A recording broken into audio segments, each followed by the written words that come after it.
दोस्तों, आज हम आपको यात्रा कराने वाले हैं त्रिकुट पर्वत पर विराजमान माँ वैष्णो देवी की। यहाँ पर माँ वैष्णो देवी का अलौकिक और दिव्य दरबार सजा हुआ है। यह दरबार भारत के जम्मू से 50 किलोमीटर दूरी पर स्थित कटरा शहर में विराजमान है।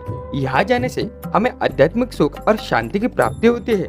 माता रानी का बुलावा आते ही सभी भक्त इस दिव्य दरबार में आकर अपने मन की सभी मुरादें पूरी कर लेते हैं। तो दोस्तों, आज इस खास वीडियो में हम आपको वैष्णो देवी के दर्शन और यात्रा की संपूर्ण जानकारी देंगे। तो आपका भी वैष्णो देवी आने का प्लान चल रहा है तो आपको यह वीडियो जरूर देखना चाहिए, क्योंकि इस वीडियो में हम बात करेंगे कि माता वैष्णो देवी के धाम कैसे जाएं, कहाँ रुके, दर्शन के लिए RFID कार्ड कैसे बनाएं, यात्रा करने का सही तरीका क्या है, घोड़ा, पिट्ठू, पालकी, रोपवे और हेलीकॉप्टर से यात्रा कैसे करें और इसका किराया कितना रहता है, वहाँ खाने पीने की क्या व्यवस्थाएं है, माता रानी के दर्शन के अलावा आप वहाँ कहाँ कहाँ घूम सकते हैं और वीडियो के अंत में यात्रा में लगने वाला टोटल खर्चा बताएंगे।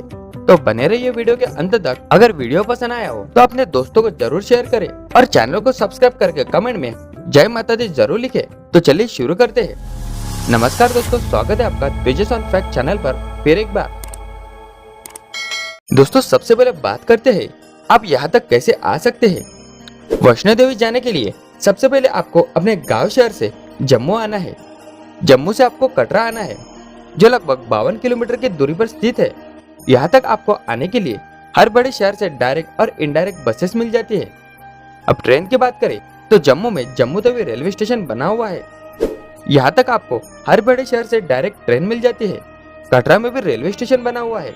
अगर हो सके तो आप डायरेक्ट कटरा रेलवे स्टेशन पर ही आएं। कटरा से माँ वैष्णो देवी धाम की दूरी लगभग 13 से 14 किलोमीटर की है, जो आपको पैदल या घोड़े खच्चरों के माध्यम से पार करना होगा। दोस्तों, कटरा आने के बाद आप यहाँ विश्राम कर सकते हैं। तो बात करते हैं कि यहाँ पर होटल्स और धर्मशाला कहाँ पर ले। तो दोस्तों, कटरा में पुबारा चौक मेन सेंटर पॉइंट है। यहीं पर बस स्टैंड और टैक्सी स्टैंड भी बने हुए हैं। साथ ही यहाँ पर कटरा की मेन मार्केट भी बनी हुई है। तो आपको फुवारा चौक के आसपास ही होटल्स और धर्मशाला बुक करनी है, जो 600 रुपए से लेकर 2000 से भी ऊपर इनका किराया रहता है।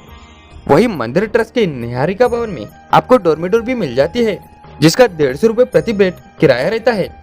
इसकी बुकिंग आप ऑनलाइन तरीके से इस वेबसाइट से कर सकते हो। तो दोस्तों, यहाँ विश्राम करने के बाद आपको आगे की यात्रा के लिए बढ़ना है। दोस्तों, यात्रा करने से पहले आपको RFID कार्ड बनाना जरूरी होता है, जो चेक पोस्ट पर चेक किया जाता है। दोस्तों, RFID कार्ड को जम्मू रेलवे स्टेशन पर, कटरा रेलवे स्टेशन पर या कटरा बस स्टैंड के पास में या फिर ताराकोट मार्ग पर भी आप बना सकते हैं। इसके लिए आपके पास आधार कार्ड का होना जरूरी है और इसके लिए आपको कोई भी चार्ज नहीं देना होगा। तो चलिए अब आगे की यात्रा शुरू करते हैं। तो दोस्तों, कटरा से माता रानी के भवन तक जाने के लिए 2 प्रमुख मार्ग है। एक है बाणगंगा मार्ग, जो सबसे पुराना मार्ग है, और दूसरा है ताराकोट मार्ग, जो अभी नया बना हुआ है। तो सबसे पहले हम बाणगंगा मार्ग की बात करेंगे। तो दोस्तों, कटरा से 50 रुपए में ऑटो या फिर पैदल ही आपको बाणगंगा चेक पोस्ट तक आना है। बाणगंगा चेक पोस्ट पर आपका सभी सामान और RFID कार्ड चेक किया जाता है। चेक पोस्ट पार करने के बाद आप बाणगंगा मार्ग पर आ जाएंगे। यहाँ से आपको घोड़ा, खच्चर, पालकी या फिर वॉकर पिट्ठू देखने को मिलते हैं। आप चाहे तो इनसे भी यात्रा कर सकते हैं। यहाँ पर लगे प्रीपेड काउंटर से आप इनकी बुकिंग कर सकते हैं। अब इनके रेट की बात करें तो घोड़े खच्चर वाले आपसे 500 से 1500 रुपए, पालकी वाले आपसे 1500 से 4000 तक और पिट्ठू वॉकर वाले आपसे 250 से 600 रुपए तक किराया ले सकते हैं। अभी आपकी यात्रा दूरी और आपके वजन के ऊपर डिपेंड करता है, इसी से आपको उतना चार्ज देना पड़ता है। दोस्तों, इस मार्ग पर दोनों साइड बहुत से दुकान और भंडारे भी लगे हुए हैं, जहाँ पर आपको पेट भरकर भोजन मिलता है। और अगर आप बहुत ही फुर्तीले इंसान हो तो आपके लिए शॉर्टकट रास्ता भी बनाया गया है। रास्ते में बीच बीच में ऐसे सीढ़ियां लगे हुए हैं, जो रास्ता शॉर्टकट है लेकिन बहुत ही मुश्किल है। तो बाणगंगा से 5.5 किलोमीटर की यात्रा पूरी करके अब आप पहुंचते हैं अर्धकुंवारी मोड़ पर।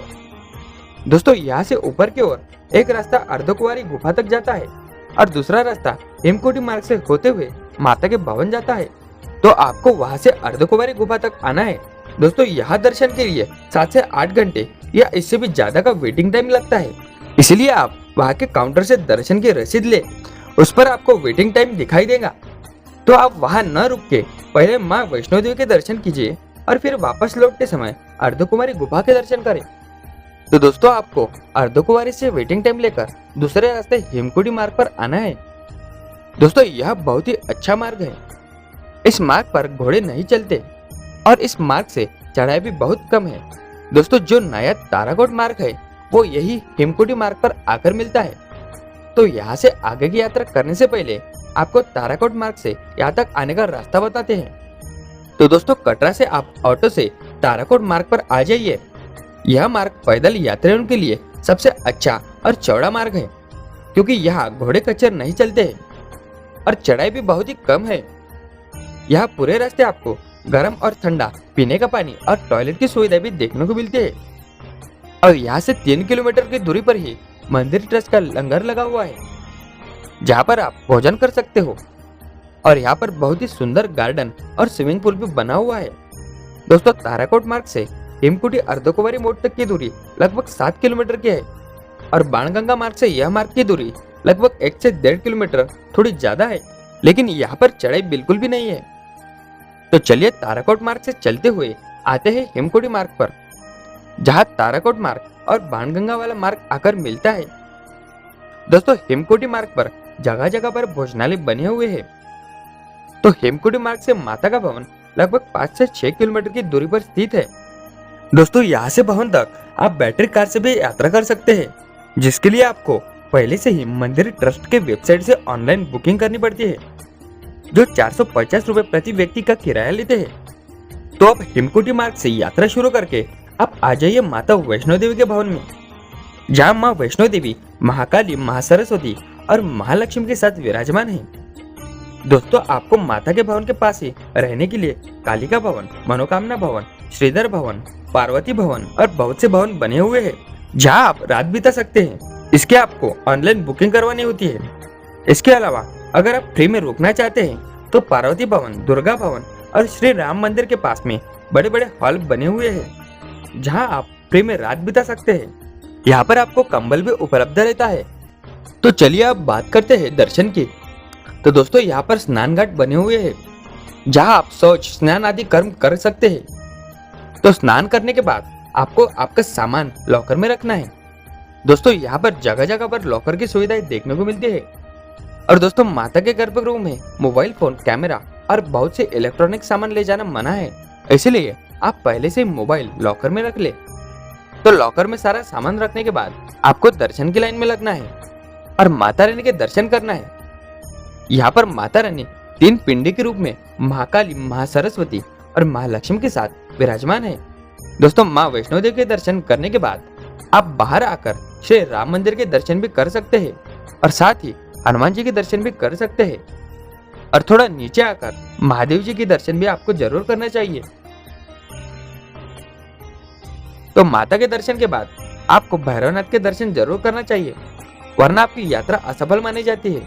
दोस्तों भैरव मंदिर भैरव घाटी में स्थित है, जो माता की गुफा से 3 किलोमीटर की दूरी पर ऊंचाई पर स्थित है।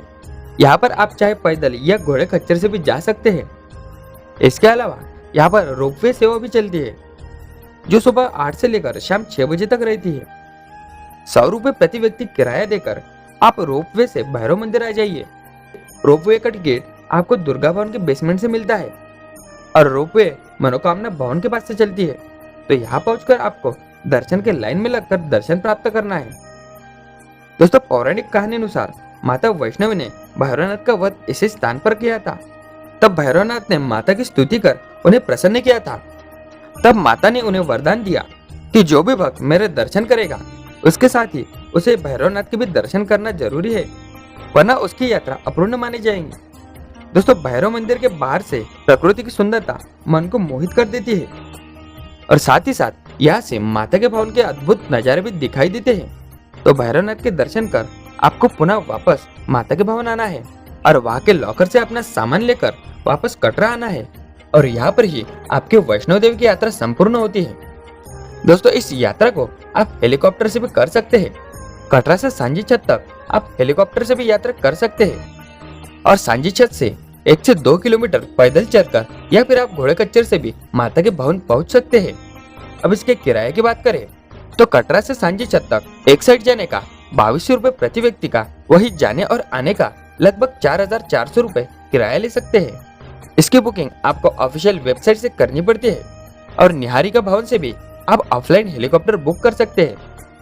दोस्तों, माता रानी के दर्शन के बाद आप चाहे तो पटनी टॉप या शिवखोरी की यात्रा भी कर सकते हैं। तो बात करते हैं टोटल बजट यानी यात्रा में लगने वाले टोटल खर्चा कितना होगा। दोस्तों, कटरा से वैष्णो देवी और वहां से वापस कटरा या जम्मू रेलवे स्टेशन तक यह टोटल खर्चा 3 से 4 हजार रुपए प्रति व्यक्ति का होता है। और कटरा या जम्मू रेलवे स्टेशन और बस स्टैंड से आपके घर तक वो अलग खर्चा रहता है। और अगर आप घोड़े खच्चर पालकी और हेलीकॉप्टर से यात्रा करते हो तो यह खर्चा और भी बढ़ जाता है। अब वो आप पर डिपेंड करता है कि आप कैसी फैसिलिटी यूज करते हो। तो दोस्तों, हमने आपको माता वैष्णो देवी की यात्रा से जुड़ी हर एक जानकारी सटीक और सही तरीके से देने की कोशिश की है। अगर आपके मन में कोई और सवाल है तो कमेंट के माध्यम से या फिर सुपर चैट से, और यहाँ पर भी आपको रिप्लाई नहीं मिला तो डिस्क्रिप्शन में हमारे इंस्टाग्राम की लिंक दी गई है, वहाँ पर जाकर आप सवाल पूछ सकते हैं। वहाँ आपको जल्द ही जवाब दिया जाएगा। तो वीडियो हेल्पफुल लगा हो तो वीडियो को लाइक करके शेयर करना और चैनल को सब्सक्राइब करके कमेंट में जय माता दी जरूर लिखना। मिलते हैं अगली वीडियो में। हर हर महादेव।